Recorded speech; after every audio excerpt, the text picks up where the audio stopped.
A deadline now just hours away for Iran to reopen the Strait of Hormuz or face the bombing of critical infrastructure by the U.S. Aziza Shuler joins us here in the studio with the very latest. Aziza?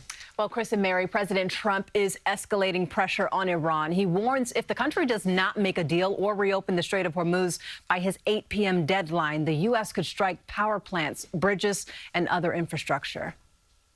President Trump warning complete demolition could come by midnight if Iran fails to reopen the Strait of Hormuz by 8 p.m. Eastern Time Tuesday. It'll happen over a period of 4 hours if we wanted to. We don't want that to happen.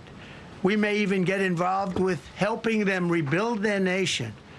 And you know what? If that's the case, the last thing we want to do is start with power plants, which are among the most expensive things, and bridges. Iran's deputy sports minister put out a message on X calling on youth, artists, and athletes to form human chains around power plants to stand against attacks. This as Iran's Islamic Revolutionary Guards pushing back on Trump's threats. In a statement carried by state media Tuesday, the group called them baseless and vowed to keep fighting. Trump says Iran appears to be negotiating in good faith. I can tell you that we have an active, willing participant on the other side.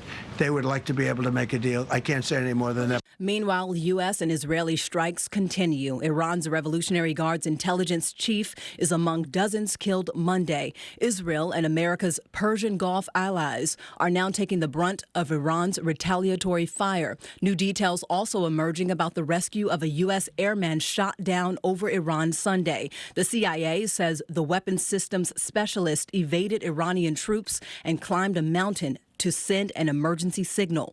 We deployed both human assets and exquisite technologies that no other intelligence service in the world possesses to a daunting challenge, comparable to hunting for a single grain of sand in the middle of a desert. Defense Secretary Pete Hegseth adds the U.S. military used more than 150 combat aircraft, some acting as decoys in the dead of the night, to fly in hundreds of special operations forces to rescue the American aviator. And this morning, Israeli officials are warning Iranians to avoid using trains until later tonight. That message was posted on social media, but it's unlikely many will see it because there's been a weeks-long internet blackout in Iran. Chris.